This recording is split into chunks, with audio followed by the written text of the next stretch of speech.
নীল নবঘনে আশার গগনে তিল ঠাঁই আর নাহি রে। ওগো আজ তোরা যাসনে ঘরের বাহিরে। বাদলে ধারা ঝড়ে ঝড়ো ঝড়ো, আউশের ক্ষেত জলে ভরো ভরো। কালি মাখা মেঘে ওপারে আধার ঘনিয়েছে, দেখ চাহিরে। ওগো আজ তোরা যাসনে ঘরের বাহিরে। এখন যদিও শ্রাবণ মাস, তবুও আকাশে মেঘ দেখে রবীন্দ্রনাথের এই আশার কবিতাটি মনে পড়ে গেল। আবারও একটি নতুন ভিডিওতে সবাইকে স্বাগত। আজ একটি বিশেষ দিন আমাদের কাছে। এই শ্রাবণ মাসে অনেকেই অনেক শিব মন্দিরে যায়, তো আজকে আমরা ভাবলাম নতুন কিছু ট্রাই করি। তো সেই জন্য আজ আমরা চলেছি হলিদানা নামক একটি গ্রামে, যেখানে শিবলিঙ্গের উপরে শিবের মূর্তি খোদাই করা আছে। এর আগে গিয়েছিলাম মোটামুটি বছর চারেক আগে, তো সেই সময় কোনো ভিডিও করা হয়নি। সেই জন্য ভাবলাম যে আজকে গিয়ে আরেকবার ঘুরে আসি এবং সবার জন্য একটি ভিডিও করে নিয়ে আসি, যাতে জিনিসটি আমরা উত্থাপন করে সবাইকে দেখাতে পারি। আমরা গঙ্গারামপুর থেকে রওনা দিয়ে ফুলবাড়ি থেকে ডান দিকে ঢুকে গিয়ে চৌমোহনীর যে রাস্তা আছে সেই বরাবর আজকে আমরা চলেছি। তো তোমরা ভিডিওতে সাথে থাকো, আমরা পরপর বর্ণনা করতে থাকবো। টিএনটি মোড় পার করে ধীরে ধীরে আমরা সামনের দিকে এগিয়ে চলেছি। এখন যে জায়গাটা পার করছি এটি চ্যাসরা স্কুল মোড়। আমরা ধীরে ধীরে চৌমোহনীর দিকে এগিয়ে চলেছি। সুন্দর পরিবেশের মধ্যে দিয়ে আমরা যাচ্ছি, দুপাশে সুন্দর গাছপালা আর উপরে মেঘ।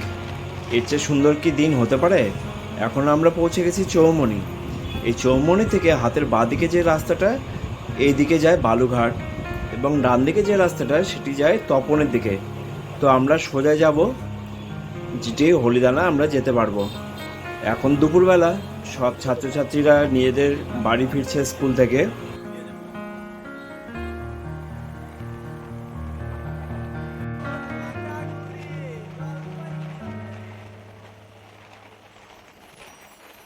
দুপাশে বেশ গাছে ঘেরা, আকাশে প্রচণ্ড মেঘ করেছে, দু এক ফোঁটা করে বৃষ্টিও পড়ছে। জানি না তোমাদেরকে কতক্ষণ আমরা সাথে রাখতে পারবো, তবুও দেখা যাক। ধীরে ধীরে এগিয়ে চলো। আমরা ধীরে ধীরে এগিয়ে চলেছি।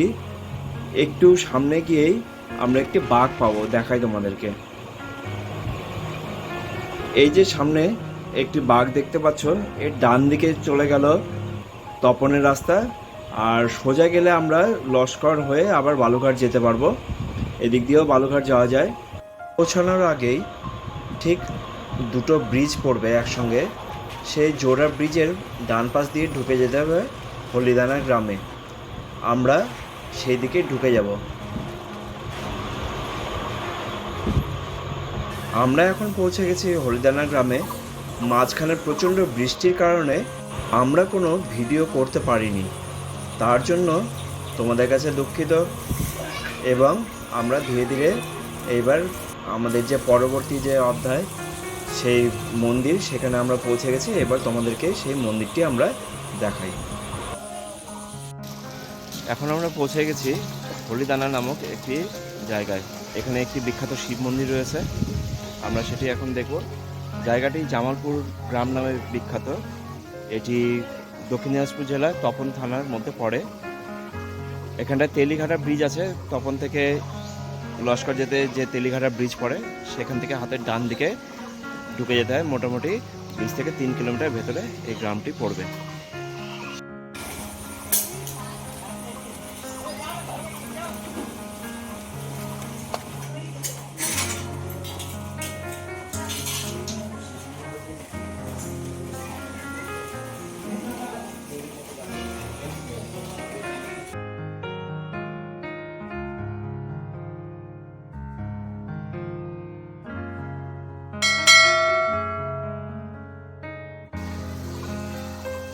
এটি সেই শিব মন্দির।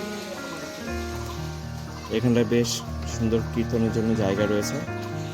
আমরা এবার ভিতরে শিব মন্দিরটি দেখব।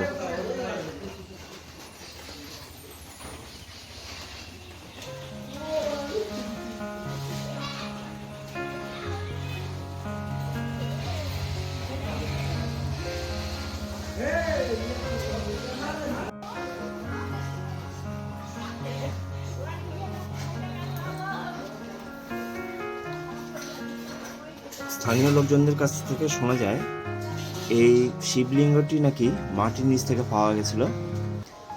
শিবলিঙ্গের মধ্যে দেখো সুন্দর শিবের মূর্তি খোদাই করা রয়েছে, যা বহু প্রাচীন বলে মনে করা হয়।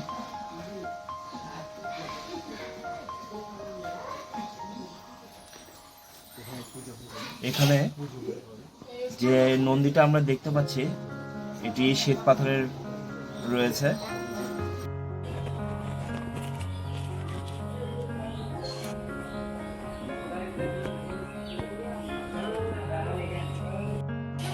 এই জায়গাটার নাম কি? হলিদানা। হলিদানা। আর অঞ্চল হচ্ছে চণ্ডীপুর অঞ্চল পড়ে না? আচ্ছা, যাই হোক, তপন থানার মধ্যে পড়ছে এটা। আর এখানে হচ্ছে এই যে শিবলিঙ্গটা এখানে পাওয়া গেছে, এই শিবলিঙ্গটা প্রায় কতদিনের পুরনো হতে পারে মোটামুটি? 10 বছর তো হয়েই গেল। মানে এখানে পাওয়া গেছে। হ্যাঁ, 10 বছর মনে হয়ে গেছে। আচ্ছা আচ্ছা। আর পুজো হয় কবে? পুজো শ্রাবণ মাসে হয়। শ্রাবণ মাসে। শ্রাবণ মাসে উৎসব। হ্যাঁ। আর ফাল্গুন মাসে হয়। ফাল্গুনেও হয়? হ্যাঁ, এই ফাল্গুনে। শিবরাত্রিতে? হ্যাঁ, শিবরাত্রিতে। আচ্ছা। আর শ্রাবণ মাসে বোলবমের এক মাসে, সময়টা। এক মাসে। বোলবমের সময়টা জল ঢালা হয় এখানে। বাহ, আচ্ছা, পুজো হয়, সরস্বতী পুজো হয়, বাহ, সব পুজো হয়। সব পুজো এখানেই হয়। আর সমস্ত গ্রামবাসীরা মিলেমিশে একসাথে আনন্দ করেন। সবাই মিলে। বাহ, খুব ভালো লাগলো, হ্যাঁ। আপনাকে ধন্যবাদ।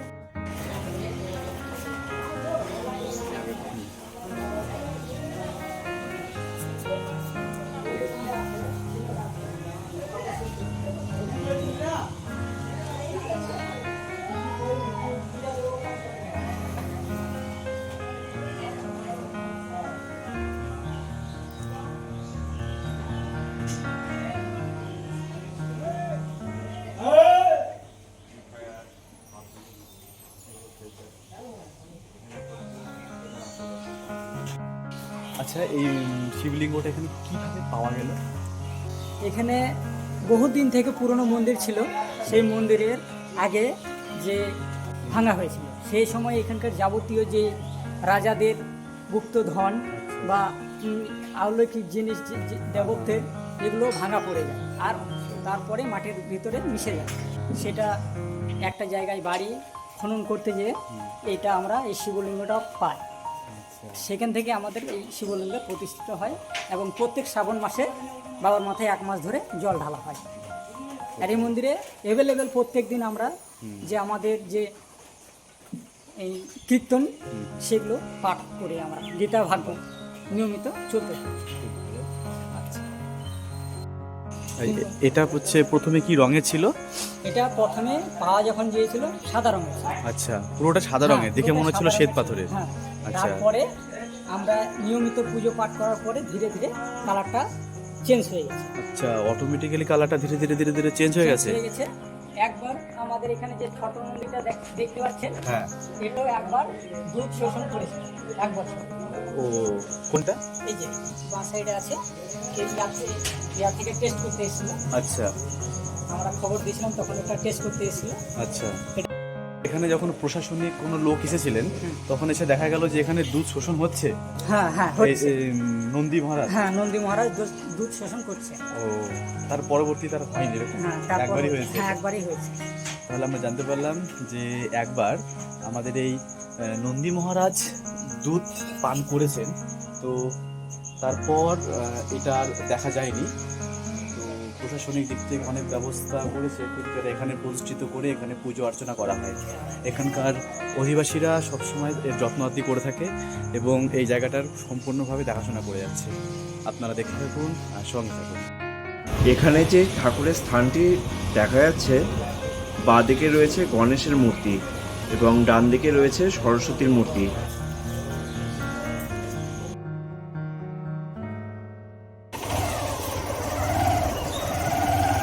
আসার সময় প্রচণ্ড বৃষ্টি থাকার কারণে আমরা ভিডিওটি করতে পারিনি, তো এখন ফিরছি। এখন রোদ উঠে গেছে, দেখতে পাচ্ছ রাস্তা পুরো কাদা।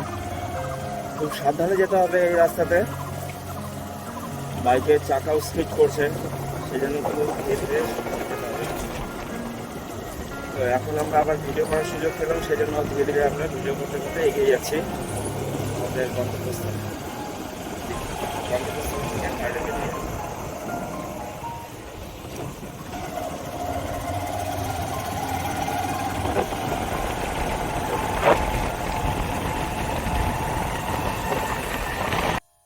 ক্ষেতের সংকীর্ণ রাস্তা, তার মধ্যে বৃষ্টি হয়ে পুরো কাদায় ভরে গেছে। সেজন্য এইসব রাস্তাতে খুব সাবধানে যেতে হবে, নইলে গাড়ি পিছলে পড়ে আমরাও পড়তে পারি।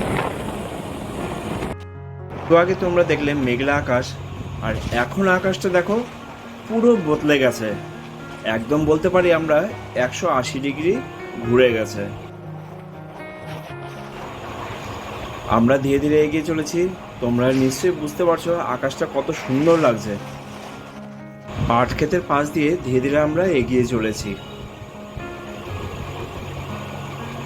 এখানে একটি সুন্দর বীজ দেখে একটু দাঁড়ানোর মন চাইলো, কিন্তু দেখছি আবার বৃষ্টি পড়তে শুরু করেছে, তাড়াতাড়ি যেতে হবে, সেজন্য ফেরা যাক। এখন রাস্তায় আছি, বিজয় আমাদের দুজনের ভিডিও একসাথে তুলছে। ধীরে ধীরে আমরা এগিয়ে চলেছি আমাদের বাড়ির দিকে। খুব সুন্দর রাস্তা। এই যে বাঘটি এর আগে দেখিয়েছিলাম, বাঁদিকে গেলে আমরা যাব তপন এবং ডান দিকে গেলে যাব আমরা ফুলবাড়ি। তো আমরা এদিক দিয়ে ফুলবাড়ি যাব। সুন্দর রাস্তায় ধীরে ধীরে আমরা এগিয়ে চলেছি, তোমরাও সাথে থাকো। আর কিছুক্ষণের মধ্যেই আমরা পৌঁছে যাব ফুলবাড়ি। চলে এসেছি ফুলবাড়ির রেল গেট, যেটি দিয়ে আমরা ভিডিও শুরু করেছিলাম, আবার সেখানে চলে এসেছি। আজকের ভিডিও তোমাদের সাথে এখানে সমাপ্ত করা যাক। আবারও দেখা হবে নতুন কোনো ভিডিওতে। সবাই সাথে থেকো এবং সাপোর্টে থেকো। সবাইকে নমস্কার। আশা করি ভিডিওটি ভালো লেগেছে। Thank you.